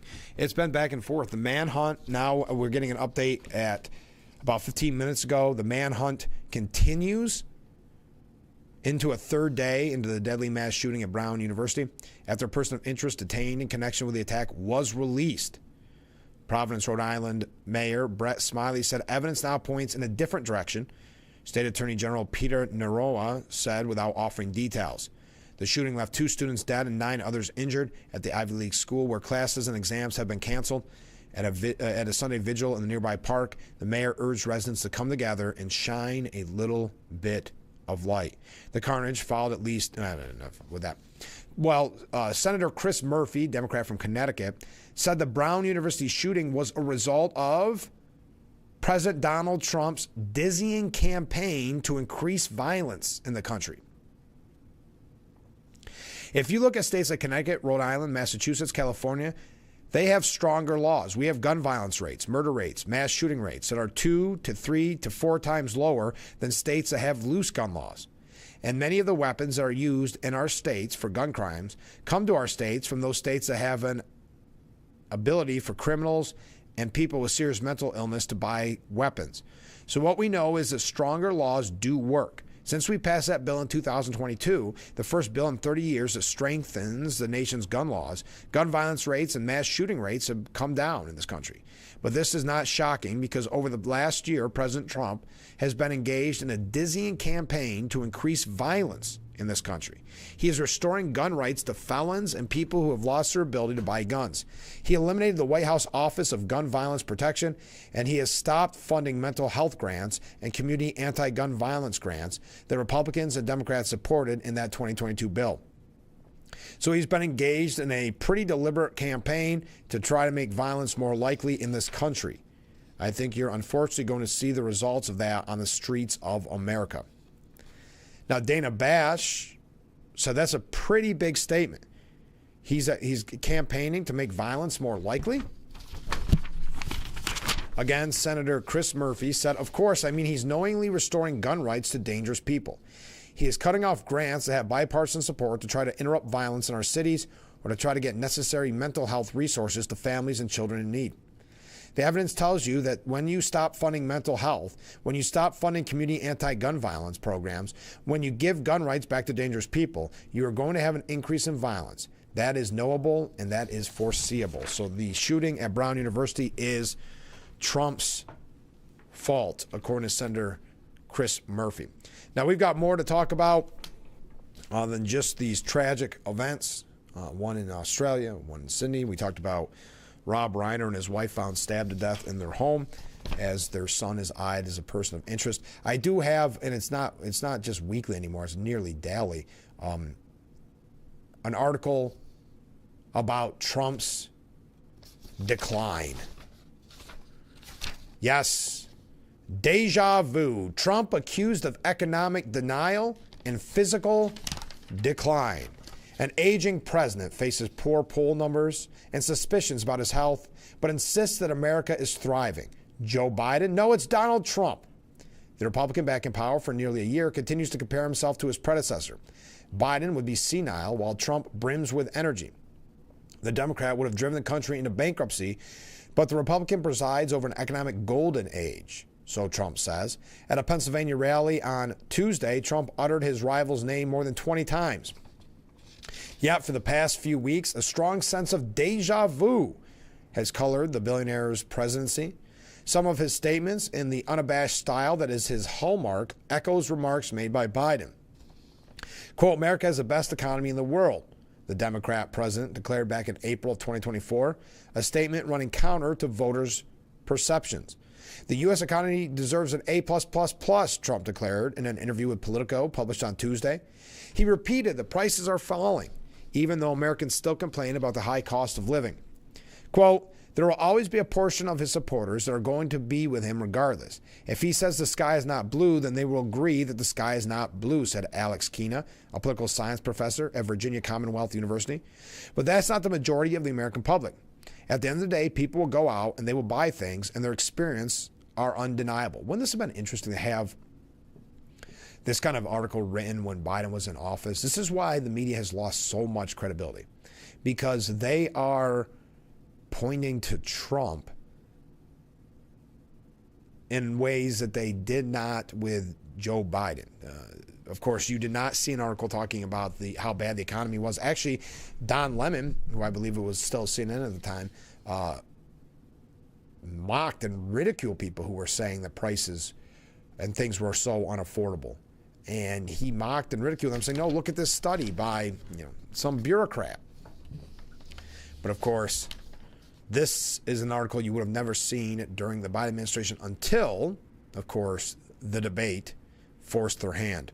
According to a poll by the University of Chicago for the Associated Press, only 31% of Americans are satisfied with Trump's economic policy. Quote, when will people understand what is happening? When will polls reflect the greatness of America at this point in time and how bad it was just a year ago, Trump wrote on Truth Social. While campaigning, Trump accused Biden of ignoring the struggles of low-income households. Like his predecessor, Trump today is trying to steer some of the consumers' discontent towards big corporations suspected of inflation prices. Like Biden, he's also struggling to generate enthusiasm for his plans to bolster purchasing power. And like the former president, Trump is dodged by questions about his health, though not as intensely as concerns about his rival's decline, which Trump himself has fueled. Wait, how intense was the questions about Biden's decline? I mean, they were, but the media refused to report on it. That's a little bit of rewriting history, isn't it? By portraying Biden as an old man unfit to govern, Trump is tapping into a very real frustration over the aging of America's political class. But this strategy could backfire on Trump, the oldest president ever elected in the United States. The 79-year-old is now the one whose public appearance is scrutinized and is being attacked on social media. Again, this is pretending that they scrutinized Biden's mental decline. On Thursday, for example, a fake photo showing him with a walker circulated. Was that Trump nodding off during his cabinet meeting, or was he resting his eyes for a moment? And was that bandaged bruise on his back of his hand really the result of countless handshakes, as the White House keeps saying? Biden's team had furiously denied allegations of declining health, but also increasingly shielded the president from public views and journalist questions. Again, when he was asked questions, it would not have been about his mental decline. Trump, for his part, remains much more accessible than his predecessor ever was and frequently engages in lengthy impromptu exchanges with the press. So that's the second to last paragraph. They finally admit that Trump is full of energy, is out there, and is transparent. But beware anyone who dares, as the New York Times recently did, to investigate his work pace and vitality. Quote, I actually believe it's seditious, perhaps even treasonous, for the New York Times and others to consistently do fake reports in order to libel and demean the President of the United States, he wrote on Truth Social. So there you go. We got so much. Oh, but Trump, by the way, oh my goodness, I'm running late. Trump did get a hero's welcome at the Army-Navy game. Did you happen to watch that? He participated in the coin toss. Head referee Tim Rich thanked President Trump for his leadership and continued support of our service members and our veterans, adding, it's an honor to have you here today. Trump responded that it was a great honor to attend. The Army called tails and won the toss with the president's flip, opting to kick the ball and receive the kickoff to start the second half. Trump shook hands with both team captains after the toss. A flyover and the national anthem was also part of the opening ceremonies. Trump was also spotted smiling as the crowd chanted USA. Now we know Trump has a long-standing tradition of attending the rivalry game as president or president-elect. He was president for the annual contest in 2016, 2018, 2019, 2020, and 2024. At last year's game, he attended with then Vice President-elect J.D. Vance, and they met with Daniel Penny at Northwest Stadium in Landover, Maryland. The president announced he would attend this year's contest during a Thanksgiving call with troops. A soldier named Army Sergeant Major Anderson asked Trump who he would wager on if he had to bet on the game. He said, that's a terrible question. He'll get me in so much trouble, but I'll tell you what I'll do. I'll be going. One of these teams is having a spectacular year. They're both doing very well, but I'll be at the game, and I'm going to let you know right after the game who's going to win. All right, let's take a short break. Stay with us. We'll be right back with Frankly Speaking after this.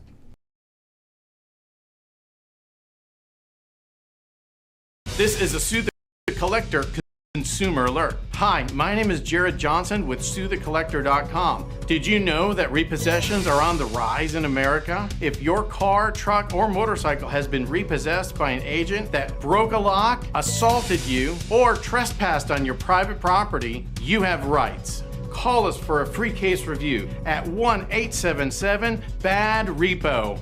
You pay nothing unless we win money for you. Call me now. Give kids time. Just 5 minutes a day. Ask them how they're feeling. And listen.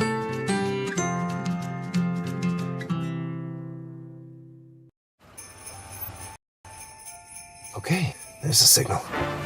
Okay, hurry, he's coming. Have a good round. See you later. All right. What's that? Toolbox. Okay. Santa's way sneakier.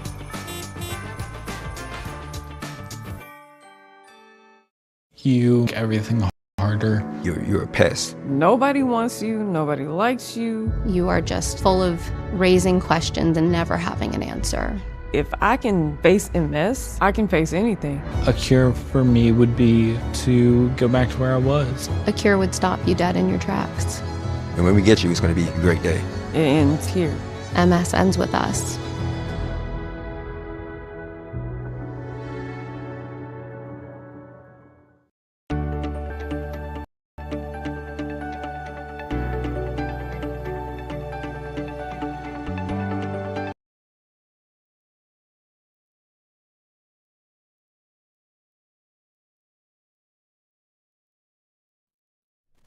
The Frankly Speaking Roof Cam, brought to you by Boss Security in Horseheads. Contact them today for all your business and home security needs. We are back, broadcasting live from the Hesselson studio.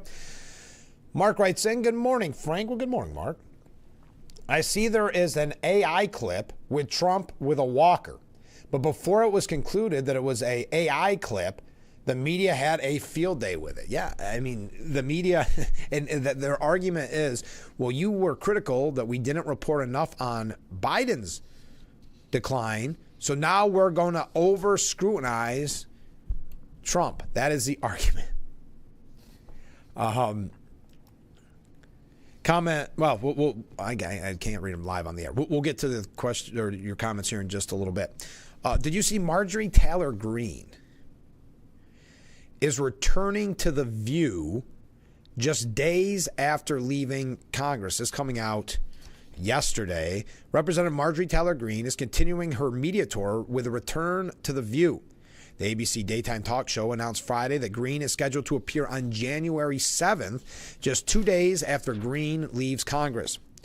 Greene, who went from being a vocal supporter of President Trump to being one of his most outspoken critics, appeared on The View last month, and the host had a friendly exchange with the outgoing lawmaker.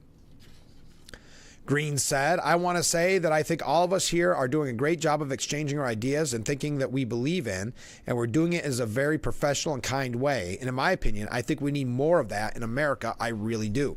Liberal co-host Joy Behar was so impressed by Greene's mounting criticisms of Trump, she suggested the lawmaker switch parties. Maybe you should become a Democrat, Marjorie. Greene said, I'm not a Democrat. I think both parties have failed. Last week, Greene made a second appearance on 60 Minutes, her first interview since she announced she was going to leave Congress. Trump lashed out at CBS News and the parent company Paramount for the interview. Throughout the year, Greene generated headlines for criticism of the Trump administration, handling of the Jeffrey Epstein files, healthcare, and foreign policy. She's loving this. She's loving being patted on the back by the quote-unquote cool kids, I guess, in the media. Now, there had been speculation that Greene's feud with Trump stems from reports that he had privately discouraged her from running for Senate in 2026, amid polling that suggested she'd be defeated by Georgia's Democrat incumbent Senator John Ossoff. Greene denies those claims. Greene cited her growing disillusionment with Washington politics while announcing her exit. Now, we've talked about the fact that her exit means the timing of it means that she'll get her full pension. So they try to praise her as doing something, standing up for something she believes in, when really at the end of the day it was to benefit herself. Also, speaking of people looking to benefit themselves, Jasmine Crockett, the rising star in the Democratic Party. Her Senate bid was met with some apprehension from anonymous House Democrats, according to Axios. She might win a primary, but she ain't winning a general in Texas, one senior House Democrat told Axios. Crockett announced her Senate bid last week with a campaign video that included a voiceover of President Donald Trump's attacks against her. It's concerning for swing districts. I think it's a bad decision, another House Democrat told the outlet. Crockett fired back in a statement to Axios, saying it's hard to get a clear picture of who the Texans are from the fog of Washington. My message is one that reaches people who are often ignored by the political class. I'm not running a campaign focused on insider politics. I'm focused on reaching all 30 million Texans and earning their trust. The Republican side of the Texas Senate race includes incumbent Republican Senator John Cornyn and his GOP primary rivals, State Attorney General Ken Paxton and Representative Wesley Hunt. Crockett will face Democrat State Representative James Telrico in the Democrat primary. Another House Democrat told Axios there was concern about her ability to win. Quote, there's a lot of concern she won't win. If you have Paxton in there particularly, it seems like a good target. I hope Texas picks someone that can get us a seat. However, a fellow progressive in the House, Representative Becca Ballant, told Axios Crockett is a talented messenger. Representative Al Green said, I believe that she can win. Crockett is an extremely talented messenger and has engaged millions of Americans across the country, Ballant said. Crockett has insisted she didn't need to win over supporters of Trump in her bid for a Texas Senate seat. Yeah, I don't know that will necessarily convert all of Trump's supporters. That's not our goal, she said. The progressive lawmaker said she didn't need to reach Trump supporters either and hoped to reach people that historically have been disengaged. All right, there we go. We got to take another short break. Stay with us. We'll be right back with Frankly Speaking after this.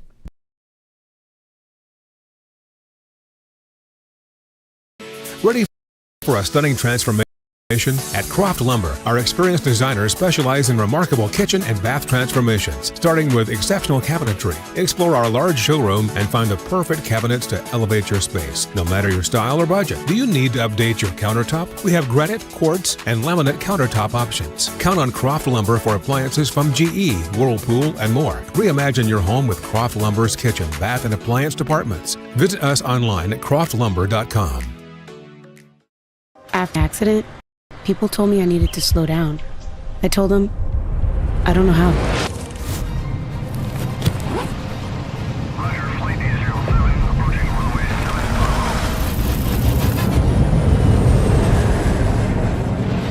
I'm not only doing the things I used to do, I'm experiencing things I've only dreamed of.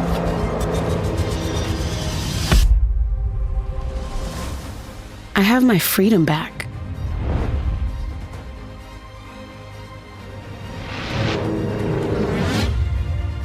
For the first time in a while, I can see all the colors in my life. So while some days might be harder than others, I know a place I can go where I can feel strong and supported. Because with the help of my VA care team, I'm reaching new heights.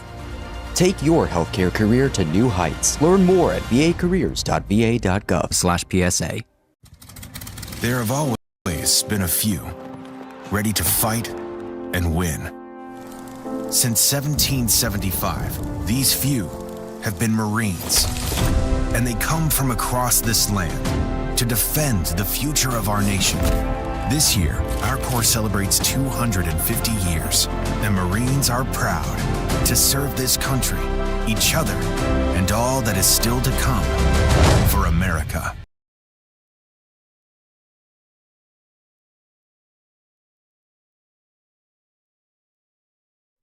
The Frankly Speaking Roof Cam brought to you by Boss Security and Horseheads. Contact them today for all your business and home security needs. We are back, broadcasting live from the Hesselson studio here on Marcus Street in Corning.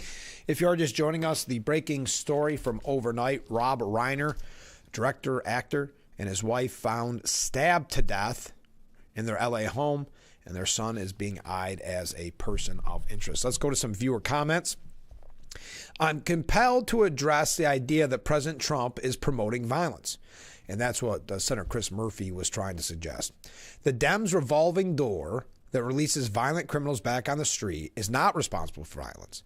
The DEI and woke ideologies are not responsible. The anti-Jewish, pro-Palestinian sentiment embraced by and permeates the Democrat Party is not responsible. The ICE is attempting to rid America of these pro-Palestine, pro-Islam radicals is causing the violence. Get real, you ignorantly blind donkeys. Thank you very much. Coming from a different viewer. I'm thinking they more than likely offered her a permanent job on The View, meaning Marjorie Taylor Greene. Probably she'll eventually get her own show. Show name suggestion, MTG and Me Live. Oh, I like it. Yeah, I could see her being given a permanent spot on a place like The View. She'll probably end up working in the media in some form. I would agree with you. Veteran Democrat strategist, we're just going to jump all over the place this morning. James Carville, the Raging Cajun, lamented in a video that he and the Democrat Party have made some faulty assumptions about young people, and young focus groups are a clear indicator why. In the past decade, the perception of young voters has varied wildly, from being overwhelmingly in favor of far-left identity politics to sharply turning against them. Trends also have found that many younger male voters who supported Trump in 2024 have since said he failed to uphold his campaign promises, but expressed little enthusiasm for Democrats either. Carville saying, anybody that's been around in politics as long as I have, you make monumental mistakes, strategic mistakes. Maybe the biggest one I made is I wrote a book saying that Democrats were destined to win for 40 more years because, look, we had the under 30s. We had non-white voters, and that was a growing coalition that would win elections. It's what I called political Presbyterianism, that elections are ordained and you can just put something in a blanking computer and it spit out a percent you're going to get. It turned out that was a really, really stupid assumption, he said. Carville argued that after the 2024 election, the media swung too far in the opposite direction, assuming Republican gains among young voters were permanent and repeat the same analytical mistake. It was the storyline after the 2024 election. It was Trump has made significant gains among younger voters, particularly younger males, non-white males, and made significant Hispanic gains. The press made the mistake that we all make, that I made. We thought this was a permanent condition. John Delavolpe, the show's guest for the episode, spoke about his extensive work with focus groups with young people. The key takeaway from the last 12 months since the election, he said, is that young men are not guaranteed to be Republican, and young people in general are not guaranteed to be liberal. Young Americans, particularly those who are struggling, are open-minded to abandon their past beliefs and embrace whatever they believe will make their lives measurably better. He later went on to note that in basically every focus group he has assembled lately, he has interacted with at least one person who has been homeless or is on the verge of it. He also noted two of the key terms young people associate with the Democrat Party. Quote, the number one word, when we did an open-ended question, we coded a couple thousand of them. The number one word associated with Democrats was weak. In focus groups, they say, it's the HR department. When young people in focus groups talk about the HR department, that tells you how much of what a giant, self-inflicted, stupid thing this is, this whole identity movement was. And all of its language and all of its, we'll say, baloney, when you got people looking back at you saying that's the HR department, that's telling you something. And you should listen to it and never repeat that mistake again for the rest of your blanking life. All right, so that's your Democrat update. We got a couple other ones. I know my chair is sinking. I know. It only does this when we're live on the air, and I'm not sure why that is. We're going to talk about New York State issues here in just a moment, but as I mentioned, we had a really successful telethon on Friday, and as I mentioned, we missed a couple of songs. I just ran out of time. Our first hour, we were spot on time-wise. Second hour, we ran a little bit late because we had longer interviews with Mayor Bill Bolin, with the new captains, but we had a great time during the telethon. But I want to make sure that we play those two songs because Crystal Chords and Doc Possum put so much work into sending these. I do not want to miss them. So this is a little bit of a bonus telethon part 2, if you will. And first we'll start, let's see. We're going to start with Doc Possum, and then we're going to go into, I think it's N2Q. We'll find out in just a moment. But first, Doc Possum. Thanks again, Frank, for having me. Awesome cause. You're the man.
Oh, no sound?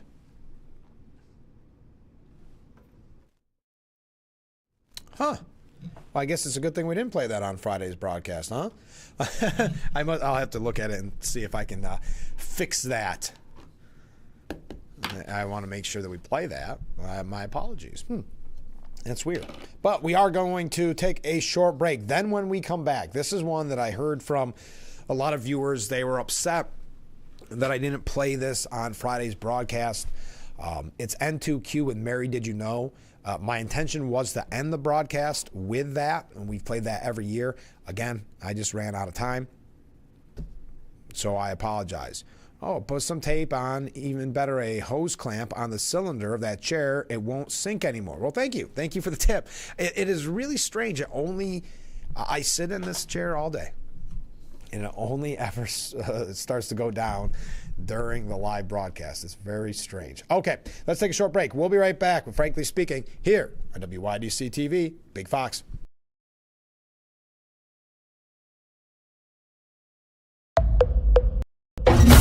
Lather, rinse, moisturize, repeat, and repeat. But it never feels like enough. It's not your products. It's your water. Hard water leaves a mineral residue that clogs pores and dries out hair. Culligan water softeners remove damaging minerals, revitalizing brittle hair and dry skin. Upgrade your shower and skincare routine with Culligan, water you love. You can just keep watching and scrolling, and the world will still feel like it's falling apart. Widespread missile attack. Highest hospitalization. Evacuation in the west. Forced labor.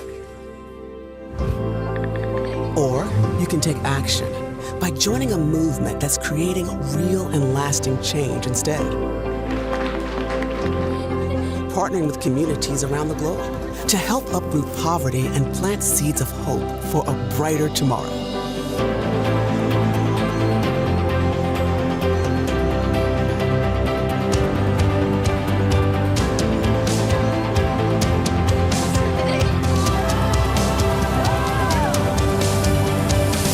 Because at World Vision, we believe that no situation is hopeless. Join a movement that's changing the world for good. When a child is fighting a critical illness, one truth touches us all. Every child deserves a childhood. A wish sparks a ripple of hope that transforms communities far and wide. And when we grant wishes together, we create a movement of kindness, strength, and unity. Become a wishmaker today and be part of a journey that truly...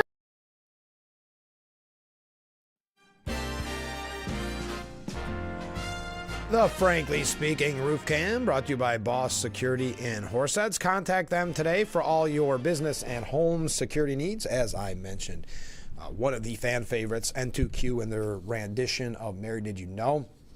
We play that every year. This year I ran out of time, and I apologize. And let me tell you, I heard from a lot of viewers that were not happy about it. So right now we're going to play our friends from N2Q, Mary Did You Know? Our quartet, Nancy, Joan, Belinda, and Lois, send you our best wishes for a wonderful and blessed Christmas. Mary,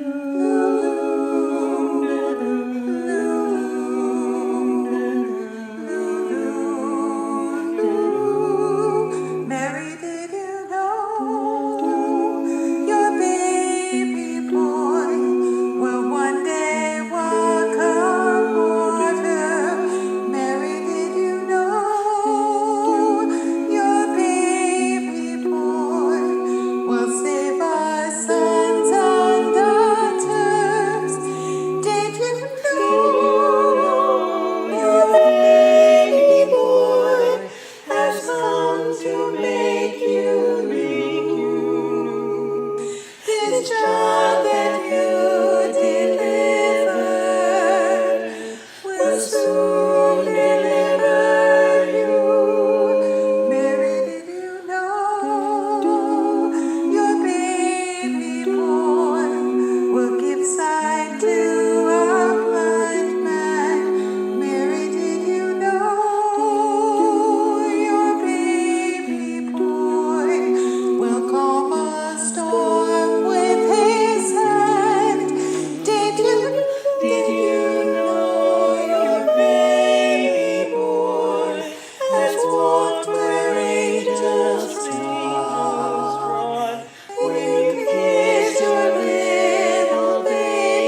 the dumb will speak the praises of the Lamb.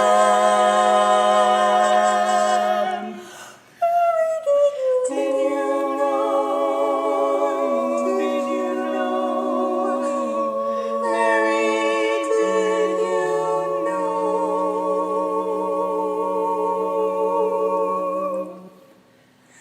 Mary, did you know your baby boy is Lord of all creation? Mary, did you know your baby boy will one day rule the nations? Did you know your baby boy is heaven's perfect lamb? This sleeping child you're holding is the great I am, the great I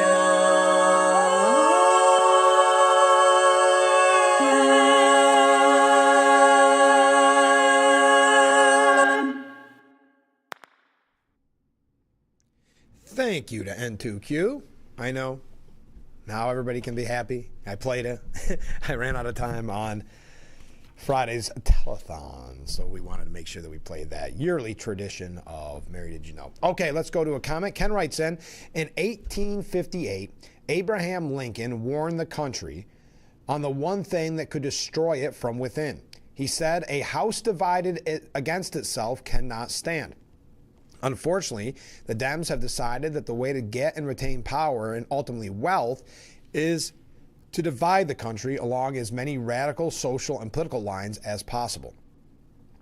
The result of this division is that America can't focus on important world issues like bad actors in the world.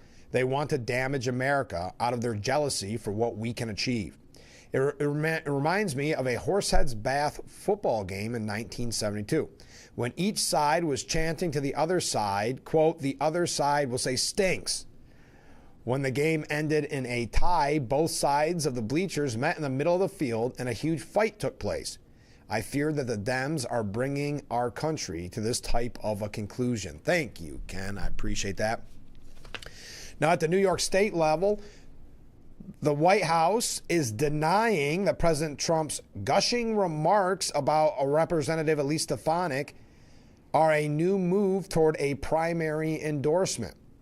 Stefanik scored the prime position behind the president in an Oval Office photo op Friday, celebrating the U.S. Olympic hockey team's miracle on ice in Lake Placid, which is part of her congressional district.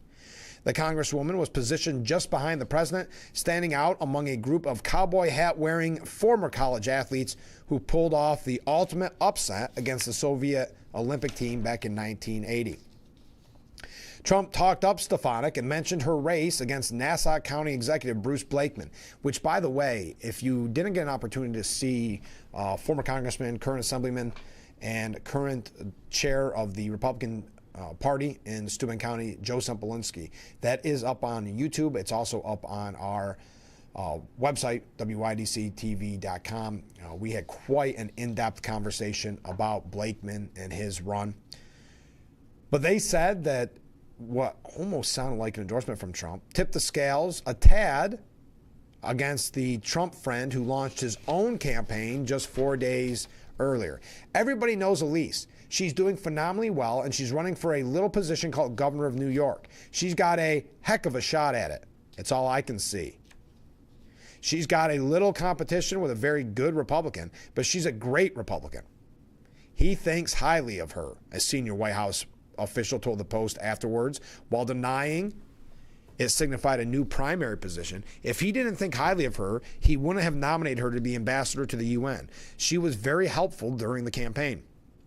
On Wednesday, Trump dodged the question. We know that. We talked about it on the program. He was vague when asked if he would step in with an endorsement later, saying, I'll probably have to do what I want to do. The precise nature of Trump's role is proving to be a sensitive subject. The New York Times ran a correction to a December 10th story where it said it inaccurately reported on a call from Trump to Blakeman, saying that he'd stopped short of explicitly telling Blakeman not to run, but that he did try to dissuade him from running. Quote, I know President Trump appreciates competition, and I'm sure that he feels that nobody should be coronated, that there is a process, and he's probably figuring out which is a better candidate, which is the smart thing to do, Blakeman said. That prompted a reproach from the White House saying nobody should speak for President Trump unless authorized by President Trump. That was Carolyn Leavitt. County Executive Blakeman made it clear that he was not speaking for the president, but based on Trump's history as an outstanding athlete and former professional football team owner, it is widely known and public knowledge that he is the ultimate competitor and enjoys competition, said Blakeman Communication Director Chris Boyle. Bruce Blakeman is very grateful that President Trump has referred to him as great and fantastic. There we go. Stefanik calls on the feds, I'm running late, to ramp up bid rigging probe of Hochul's home care contracts after a new bombshell email. We're going to talk about that when we come back because I realize I am running late. Stay with us. This is Frankly Speaking here on WYDC TV, Big Fox.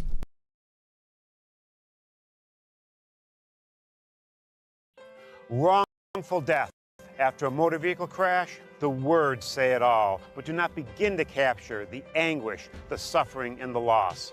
It's hard not to be emotional during a time like that, but that's exactly the time when you need someone to be clear-headed, eyes open, and know exactly what has to be done to protect survivors and to get some justice. That someone will be me, William Mattar, when you call 444-4444. No time to go to the gym? The health club is not an option? Come to Hesselson today and see why swim spas and fitness systems can fit into anyone's yard and budget. 12-foot, 14-foot, 15-foot, 18-foot dual temperature hot tub and swim spas are all on display in Hesselson's indoor and outdoor showroom. Try before you buy. 0% interest-free financing options are available on every Hesselson swim spa. Swim and exercise year-round and start making every day better. After 70 years, it's still fun to poke in the corners at Hesselson's. When you're online, don't forget to visit our Facebook page at Big Fox News. Catch up on news from the Twin Tiers. Vote on the daily question and hear about local events. All on Facebook.com/Big Fox News.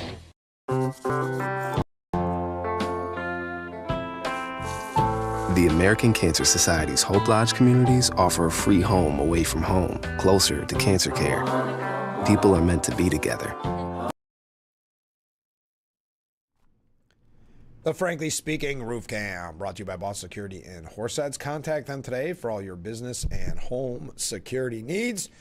We are back, broadcasting live from the Hesselson studio here on Market Street in Corning. Let's go to some viewer comments. Mark writes in, I see a lot of coverage of Elise Stefanik, but I have not seen much on Bruce Blakeman. So far, he is pretty quiet. Well, I think one of the reasons for that, Mark, is because he's not seen as really a viable candidate. He just seems to be a spoiler. So if you go to places like Empire Report, he gets quite a bit of coverage. But yes, I would agree. Elise Stefanik getting more attention because she is, in my opinion, the front runner. All right, comment from Rick. Good morning, Frank. Well, good morning, Rick. Who's this sound like? Quote, we are taking in hundreds of billions of dollars, maybe even trillions. Hey, Donald, let's see the data. Couple of bad incidents over the weekend, that's for sure. Prayers to all those impacted. Crazy people out there. In my day, the worst that happened was you put your dukes up and try to teach someone a lesson. By the end of the day, you were pals again. The world has gone mad. Yes, in the breaking story, shocking story yesterday, that director, actor Rob Reiner and his wife were found stabbed to death in their LA home, and their son is being eyed as a person of interest. That was the big story this morning. Okay, so Stefanik is demanding the feds ramp up its probe into alleged Hochul administration bid rigging on a $1 billion Medicaid home care contract. After newly surfaced emails revealed state officials met with representatives for the winner 2 weeks before the bidding began. Stefanik sent a December 9th letter to U.S. Attorney General Pam Bondi saying, quote, recent bombshell allegations have surfaced, including an April 4, 2024 email from the state health department's Medicaid chief operating officer, Amanda Lathrop, to top executives at Georgia-based Public Partnerships, LLC. In the email obtained through a Freedom of Information law request by government watchdog group Empire Center for Public Policy, Lathrop invites PPL reps to an online meeting with her and 3 other state officials. Quote, thanks so much for taking time to connect, Lathrop wrote. We look forward to continuing the discussion about your financial management services experience and our New York considerations. The email provides further validation that state officials met with PPL 2 weeks before the state legislature authorized bidding to begin, and long before the company was tapped to manage payroll services for the popular $11 billion consumer-directed personal assistance program, the Congresswoman wrote. Stefanik also noted that state senators Jim Skoufis and Gustavo Rivera have accused Hochul of retaliating against them for continuing a state probe into the contract, including Hochul vetoing several of Skoufis's bills.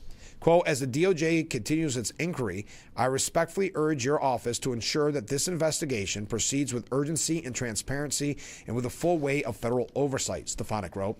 Given the magnitude of the funds involved, the vulnerable population served, and the disturbing pattern of alleged retaliation emerging from Governor Hochul's office, New Yorkers and the American people deserve full accountability. In October, a state appellate panel tossed a lawsuit brought by opponents of the consolidation contract who claimed it was awarded through a sham bidding process, and Hochul reps have repeatedly insisted the process was competitive. In October, a state appellate panel tossed a lawsuit brought by opponents of the consolidation contract who claimed it was awarded through a sham bidding process, and Hochul reps have repeatedly insisted the process was competitive. Why did I just repeat that? No matter what false claims anyone makes, here's the bottom line. New York State rescued CDPAP from a fiscal crisis, protected home care for the people who need it, and saved $1 billion this year for taxpayers, said Hochul spokesman Sam Spockany. He also insisted that Lathrop's email previously had nothing to do with the procurement process that was implemented by the Department of Health after being passed by the state legislature. All right, we got to take our last break, and then we're going to wrap up today's edition of Frankly Speaking. Hard to believe. Stay with us. When you're online, don't forget to visit our Facebook page at Big Fox News. Catch up on news from the Twin Tiers. Vote on the daily question and hear about local events. All on Facebook.com/Big Fox News. Toyota-thon. Discover holiday magic with a new Toyota. Take a 4Runner skiing. Wow. Sick. Pick out the perfect tree with the Tacoma. Bingo. Or find the best sledding spot with the Grand Highlander. Whoa. 'Tis the season for Toyota-thon. Oh, Santa got my letter. Right now, during Toyota-thon, you can lease a Tacoma for just $249 a month or get 2.99% APR for a full 72 months on a new Tundra. Toyota-thon is on. Toyota, let's go places. Hello? Hi. Where are you guys? Thanksgiving dinner's almost on the table. What? No, that can't be right. I just saw them last night. A drunk driver? But no, I just saw them. They're gone? They're gone.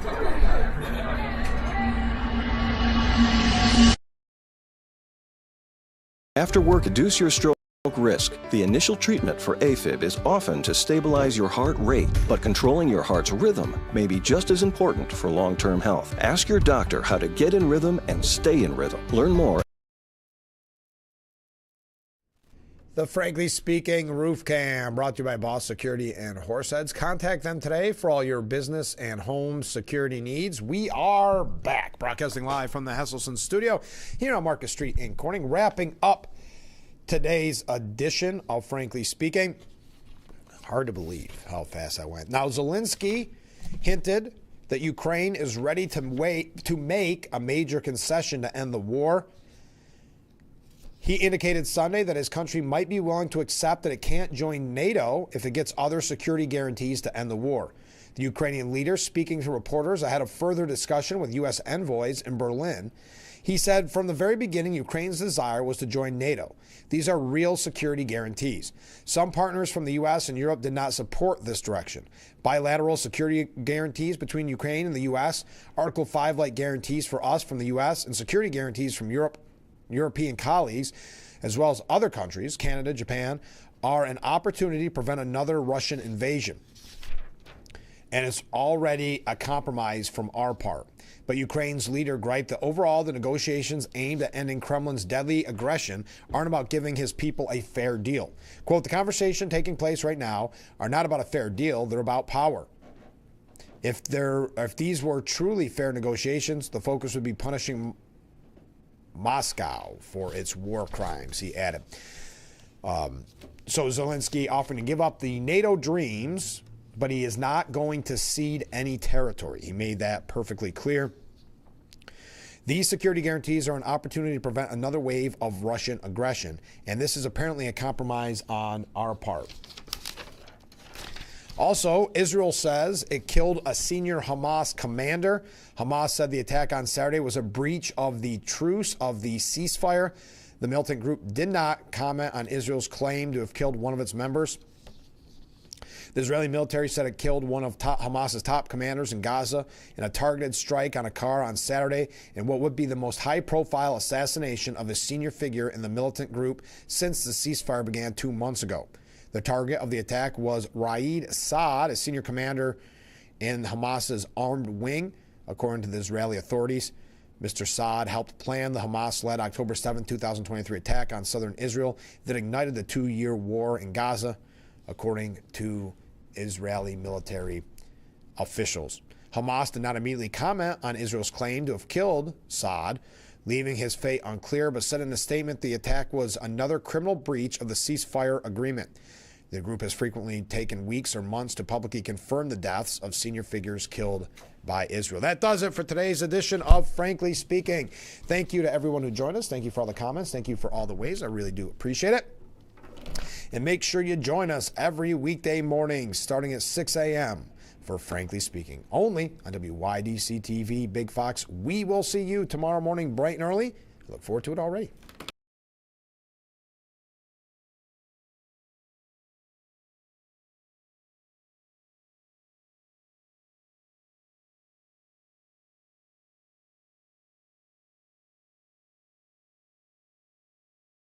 Hi, this is Tom Witzel, owner of Hesselson's in Amara Heights. At Hesselson's, we care about your well-being and overall health, whether it's relieving stress, muscle recovery, increasing circulation, or just revitalizing the body. Hesselson's now has 2 complete line of infrared and traditional rock saunas in our new and expanded showroom. Come in today and see why owning a sauna is a start of your new healthy lifestyle. Hesselson's is still locally and family-owned and operated in Amara Heights. After 70 years, it's still fun to poke in the corners at Hesselson's.